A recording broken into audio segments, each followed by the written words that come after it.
discussion of the state of the organization, what we need, what policy changes we need to ensure that our organization is much more responsive and much more adapt or modernized to deal with the organization that we want to lead. We're saying that we need a smaller NEC. We are advocating the view that we need an NEC of 40, and we support the ideas of the deputies, of 2 deputy general secretaries, because the workload of the organization is quite hard, quite a lot. We're also saying that we need to constitutionalize the Integrity Commission. And so we had the big discussion. The Integrity Commission should be creating more teeth, must be institutionalized. We must have lifestyle audits must be implemented. We even had the debate that the Integrity Commission must be upon reproach. They must be able, cadres that have no interest, but they must have teeth, so that we can ensure that come this time around, we'll deal with the issues of integrity for our communities and our people. We also looked at supporting the lifestyle audits of all our leaders, starting with the leadership that will be elected in December 2017, from the president that will be elected right down to all the NEC members, PEC and RSCs. We also said that we need to redefine the structure and management of the general councils, the regional general councils. We said that we need to place greater emphasis on better management of the ANC structures. And so we're also talking about a membership development program. So once I become a member, right through till we need to develop profiles, we need to, almost like a CV. So as a member, you know that you went for induction, you know, and this is where you get deployed, this is your experience, and how we transform that membership into a level of activism that can deal with the issues and aspirations of our people. On the economic transformation, we also had a detailed meeting about the ownership. We talked about white monopoly capital and monopoly capital, and we expressed the view that monopoly capital is the fundamental problem in our country, because there's still a concentration of ownership, and there's also, we need to ensure that how we get shared and inclusive growth in our economy. So it's not about black or white monopoly capital, but it's about how do we deal with the deprivation of the inequalities of joblessness, unemployment. So we don't want to replace a Rupert, Anton Rupert with a Gupta. We want to ensure that there's more equitable and our economy works for our communities and works for our people. And so that is the key thing that we need to deal with. How do we confront and demonopolize monopoly capital? I'm told to move faster. We also looked at the marine and the coastal fishing communities and ensure that sustainable livelihoods gets there. We talk about a support for the Post Bank and the State Bank to have a meaningful role. We also committed to the social radical transformation, but we said that radical economic transformation must not be an excuse for the failures that we have for us as the current government to deal. I think we need to admit that in this last government, we had a lot of opportunities to change the economy, to impact the economy. And I think we're saying that, yes, we want fundamental and radical change, which is consistent to the policies of the ANC. On social transformation, we focused on early childhood development. We looked at vocational training and transforming to have free, decolonized higher education. And we also talked about the national health insurance and support for it. We're looking at lifting the disability targets to 7.5% in line with national democratics. We also raised the issue of regulating fees at private schools. On legislation and governance, we said that we need to look at readjusting the numbers of MPs, MPLs, members of the NCOP to reflect the population growth. We also talked about the realignment of wards and boundaries for a more sustainable period. We don't want wards to be changed constantly. And we're also saying that councillors should be full-time and that councillors must be guided on a code of conduct. Around 10:30, and following the conclusion of the above matters, another attempt was made to have the meeting abandoned. But again, the majority of PEC members held the view that the PEC should continue with the meeting as agreed. Then, when the report from the Provincial Working Committee was tabled and read by the Provincial Secretary, a group of people from 3 branches in Dalla Omar stormed into our meeting, and then when we asked why they were here, they indicated that they were invited by PEC members to attend. Now, clearly here was an orchestrated attempt to disrupt an ordinary constitutional meeting of the ANC. Again, calls was made to call the meeting off, but the chairperson of that session ruled that the meeting would break. We will ask the NEC deployees who were in that meeting, Comrade Derek Hanekom and 2 Provincial Working Committee members, to meet with that group, and then the meeting would reconvene in the boardroom as soon as we clear this commotion. Now, comrades, we were very clear that it was a deliberate occupation and trying to disrupt the meeting. A lot of the ANC members that came there also, they said that they knew the Dalla Omar leadership, and they were sent by Dalla Omar leadership. When we confronted them, the complaint was made that I didn't provide a NEC list process. Now, comrades, if you understand how the organization works, we will table the reports from the NEC through the PEC, through the constitutional structures, and when the time is appropriate, we're not going to circulate it on social media, we'll circulate it through our structures. So that was a flimsy excuse for why they disrupted our meeting, but we knew why they were there and were sent to disrupt our meeting. At around 10 to 11, the Provincial Secretary alerted all PEC members via our PEC chat group that the PEC would convene as soon as the offices are cleared.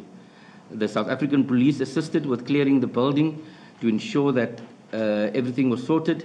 The SAPs confirmed that about at 1 o'clock, the building was cleared of all the disruptors, and then I issued another message saying that we would reconvene in a half an hour's time at quarter to 2.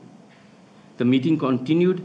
We had 23 PEC members in attendance, of which 19 out of the 35 directly elected members, which were a quorum for us to continue a reconvened meeting. This included ex-official members of the Women's Leagues of Poland Region, Southern Cape, and 4 out of the 2 officials. The following decisions was made. 2 out of the 4 officials. The following decisions were made. The PEC supported the NEC roadmap towards the National Policy Conference and supports its decision around the approach of national concerns and threaten the unity and cohesion of our organization. The PEC agreed that the NEC task team that investigated the irregularities with the local government list process should present a report and its findings to the next PEC. That the Regional Executive Committee of Dalla Omar region should be dissolved following a variety of observation of how the RSC relates to the PEC, including various acts of incidents by the RSC to undermine the unity of the PEC and the province, and that the regional task team will be appointed and will have to take this region to a regional conference within the next 6 months. That the ANC would cease its relationship with the Democratic Alliance in Kanaland, and if needs be prepared to go for by-elections in that sub-region. That the ANC would form a provincial councillor network that would be convened on a quarter basis to discuss common problems around their perspectives and to ensure greater coherence, as ANC is the official effective opposition in all our councils. The ANC also, the PC welcomes the Provincial Alliance Summit plan for July. Some background is necessary to indicate why matters have come to a head and why the PEC have dissolved the Dalla Omar region. It's not a decision that came lightly. It's not a decision that was taken in the spur of the moment. It was a decision that was well thought through, it was rationalized, and it was at the end when no other alternatives was there for us. Now, let's go back. The Dalla Omar Regional Executive contested the outcome of the provincial conference in 2015. Their failures to accept the conference outcome and this duly elected provincial executive and myself as a provincial secretary fail to accept the outcome has underpinned the stance towards the regional exec, of this regional exec towards the PEC. This matter has been raised with the RSC on numerous occasions, and this provincial leadership has consistently appealed for unity. The developments of further factionalization post the conference, and in particular the Metro leadership who did not support the majority, it was clear that the wounds of that is still not healed. In 2016, the electoral performance of Dalla Omar region was probably the worst. Dalla Omar is the Metro, né? It was probably the worst in the ANC's elections. As the elections results show, that the region lost ground to both the DA and EFF. During the elections, it was clear that the region then did not accept the authority of the PEC, and the little work it did was unilateral and with no reference to the provincial working structure. I'm raising the issue of just registered voters, normally as a precursor that the ANC does target registered voters, does canvassing. And you'll see in this figure that Dalla Omar only reached 6% of its targeted registered voters or canvassing, clearly indicating not a lot of work was done, and also clearly indicating that we didn't have organizational presence in our structures. Our structures were weak and was riddled with infighting, gatekeeping. Now, the ANC in Cape Town in 2016 only received 24% of the vote, and yet it only constitutes 37% of the membership, whilst we know Dalla Omar, the region, has the majority of membership. So clearly we saw a electoral decline and also our membership decline in the Dalla Omar. So there was certain challenges around. People were telling us there's problems in the Metro. We still, as the provincial leadership, was saying, look, after our assessments, let's see how we can work and strive to build our organization. Factionalism has been a abiding character of the Dalla Omar region. Despite this poor performance, the PEC directed Dalla Omar to establish sub-regionals in all of the 24 sub-councils in October, so that we continue with a back to basic branch building, ensuring that we open up the organization, ensuring that all ANC members can play their rightful place in the organization. To date, those structures were not established. To date, we've still experienced that people are refused to accept their membership in the Dalla Omar region. In November last year, we deployed PEC members to the Regional Executive Committee, and in a show of defiance, they didn't allow PEC members to attend the Dalla Omar, again showing disrespect for our provincial structures and leadership. We've seen and observed arranging parallel structures. May Day was a case in point. May Day is traditionally supported and organized by COSATU, and as an alliance partner, we in the province support its activities. And so we were very alarmed that Dalla Omar, with the regional structure of the Women's League, hosted Nomvula at an event that was in stark contrast to the May Day main event that was addressed by Comrade Zweli Mkhize. Again, that's another example of Dalla Omar arranging parallel structures or arrangements with direct conflict with the provincial mandate. Defying the PEC has been a routine for the RSC, including its refusal to support the programs of political education, training, organizational renewal in Dalla Omar, and we can cite more examples. The disruption of the Provincial Policy Conference on the 18th of June was a clear manifestation of the intention of Dalla Omar Regional Executive. A week ago, the Deputy President was there to come give a national office bearer's message. It was not a succession or discussion. He was there and he articulated the views and gave us well wishes. But there was a destructive element that tried to boo our national leaders and also tried to disrupt that meeting. Evidence has been now collected that shows this disruption, and that the PEC meeting of the 24th was done with the support of identified members of the organization who has a particular focus of ousting the PEC. And this report to the PEC of June has been attached and is elaborated on this. Now let me deal with the press conference, the unauthorized press conference of yesterday. The press conference of the 25th of June, during which an outrageous attack was made on NEC members in the name and form of Comrade Derek Hanekom and myself, Provincial Secretary, also demonstrate planned and coordinated nature of the actions of Dalla Omar and some elements, unmandated individuals in the province. This and the public statement of the former provincial chair, Comrade Marius, on the same day in which he attacked the Secretary General of the organization, also points to the fact that despite his suspension, the former chair continues to meddle in the affairs of the organization. I want to add the revelations of you as journalists of who paid for the hall, who paid for the venue, and how it was arranged also is indicative of the sinister and hand behind this. So it wasn't a constitutional press conference. It was an association of individuals.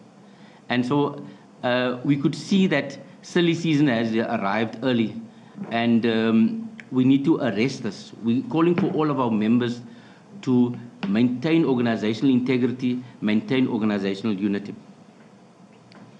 This blatant attempt to divide the organization, to defy the decisions taken by the duly elected structures of the organization, as well as the repeated attempts by the PEC to work with this region, in spite its refusal to accept the authority of the PEC, left this leadership in the province with no choice but to disband Dalla Omar REC. This is evidenced by the statement made by this unauthorized press conference by these individuals who have taken upon it themselves to usurp not only the powers of the PEC, NEC, but also the duly elected RECs, which they claim to represent in their regions. And these elements will stop at nothing, including violating the constitution of the ANC, its policies, its practices, and its values. This gross behavior, following the various inaccuracies on social media and made during this press conference with individual and different RECs this morning, the following observations are shared. The PEC remained concerned with a continued attack on the PEC and singling out particular members of the PEC for personal attack. The PEC will continue to engage with their leaders to ensure adherence to the ANC decisions and processes, and to ensure that the unity and purpose of the ANC in the province and the regions are not undermined. The unauthorized press conference and statements made by the minority of members of the Western Cape PEC and also minority of some regional executives is regrettable and goes against the constitution of the ANC, our policies, our values and practice.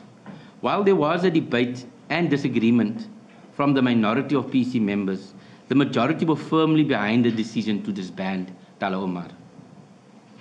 The reasons were given of this decision were given in a report to the PEC and have been communicated to the National HQ and to the NEC.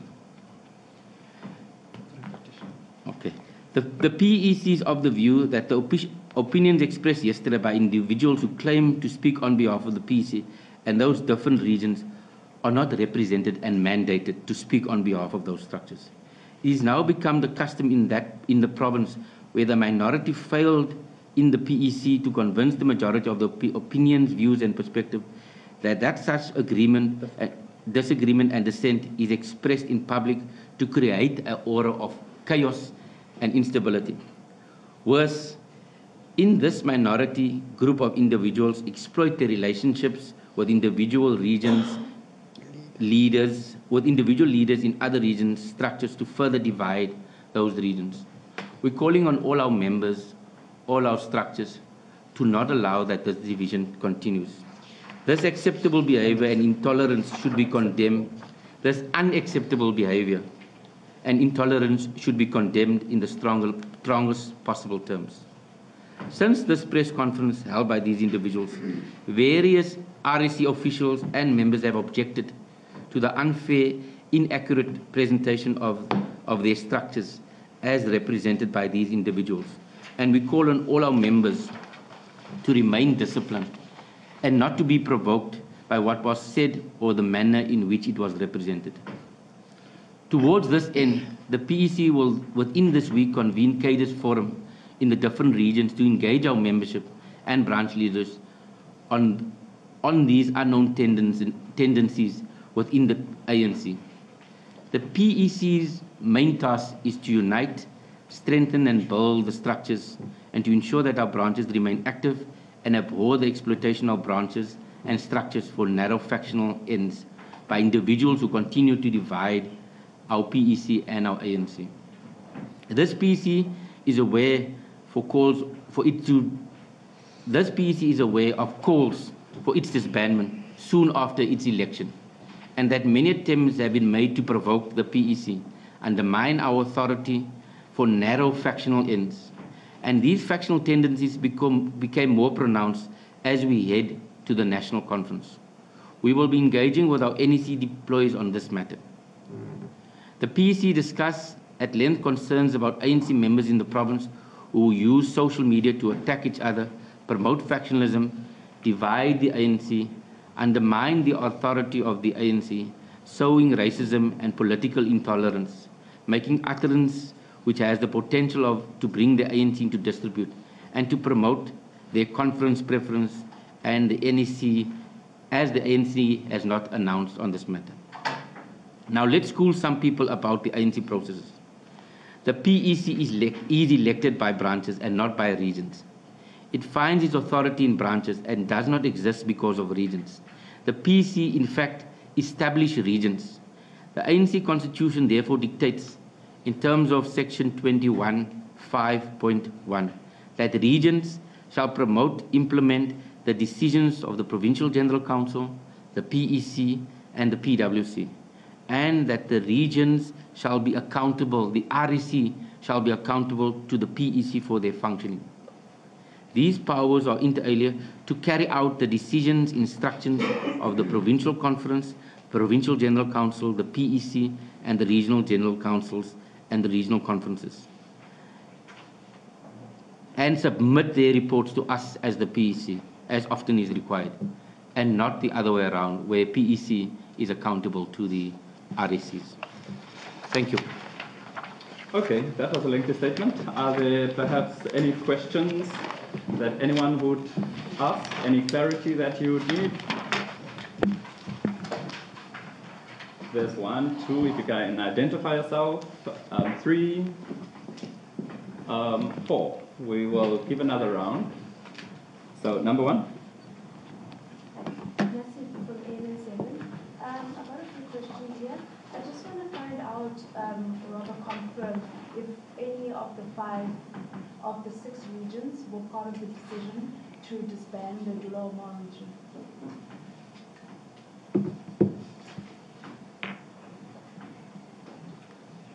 Thanks. Can I go? Yeah.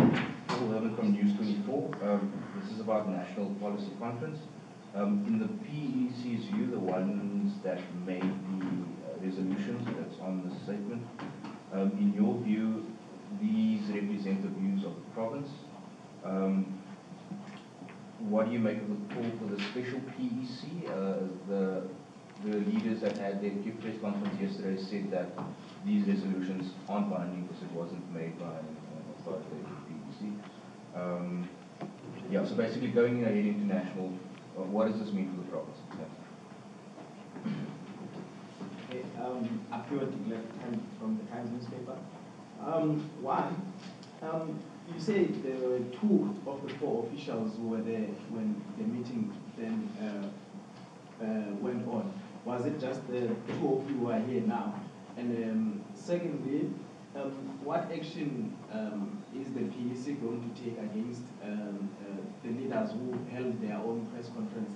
As you were saying, it was not constitutional for them. Thanks. Number 4. Let me take that round quickly. Okay. Let me deal with those.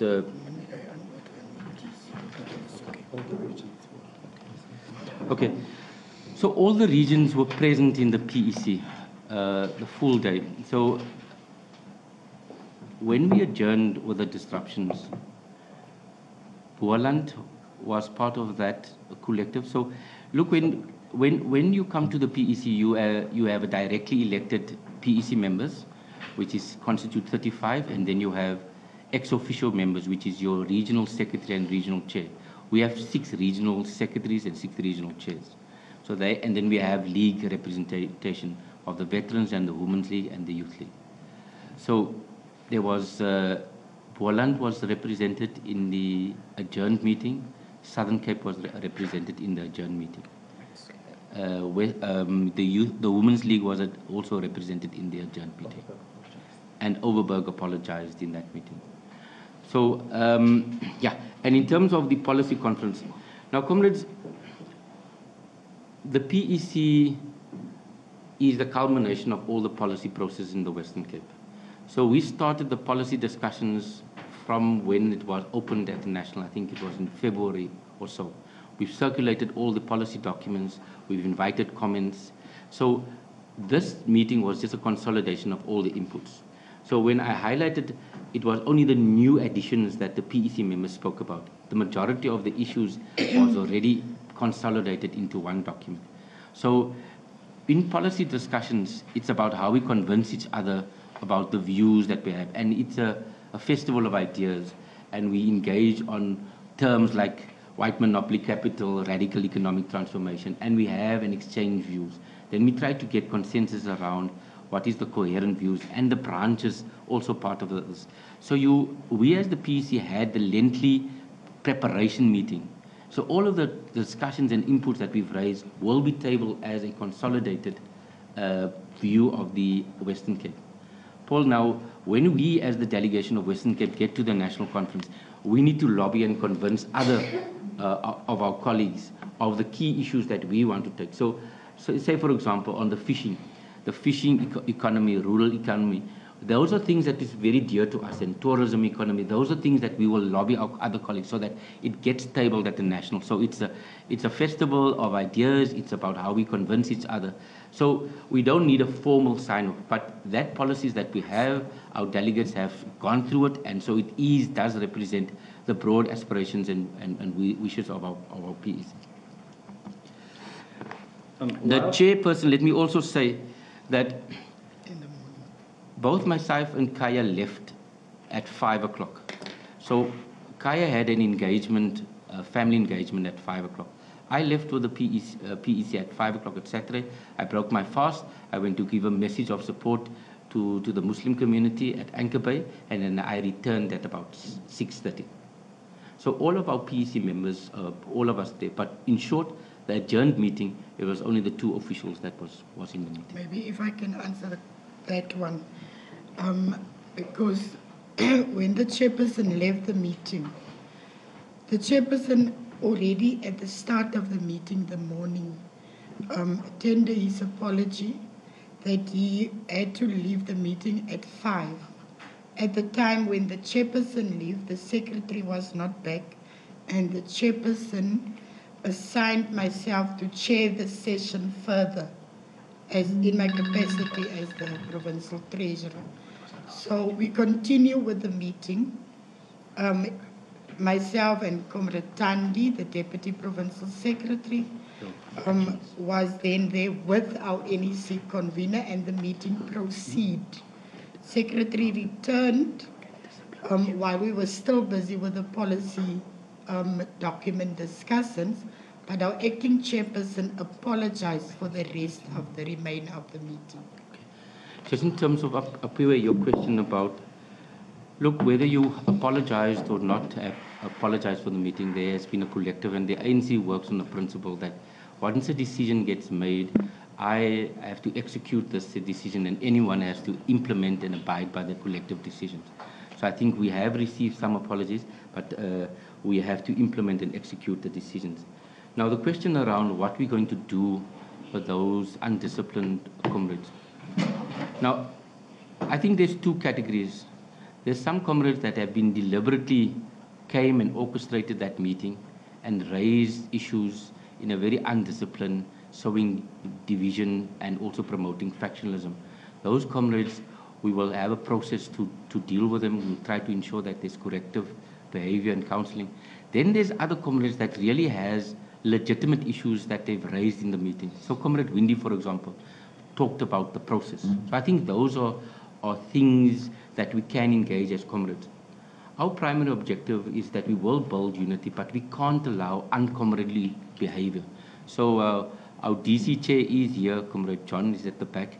He's a custodian of trying to keep us all into check, and we all are volunteer members of the ANC. And so some of those members perceive themselves to be bigger than the organization. And so those members, we will try to convince that they should desist from the action. If those members are unhappy with the decisions of the PEC, they have a right to appeal to the NEC. There's all of these things, but what was done was itself an act of deliberate undermining, an act of undisciplined behavior, because you don't arrange a press conference before the announcements of the PEC gets outlined. It's uncomradely, but it just shows the levels of which our comrades' consciousness and their commitment. If they are disciplined members, if they claim to be disciplined and loyal members, they'll use the internal processes of appealing and not arrange taxis to disrupt our meeting, not arrange disruptions of our meetings and go to press and arrange a unauthorized press to that. So it also is indicative of the level of desperation that people have.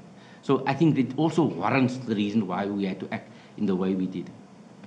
I think there was...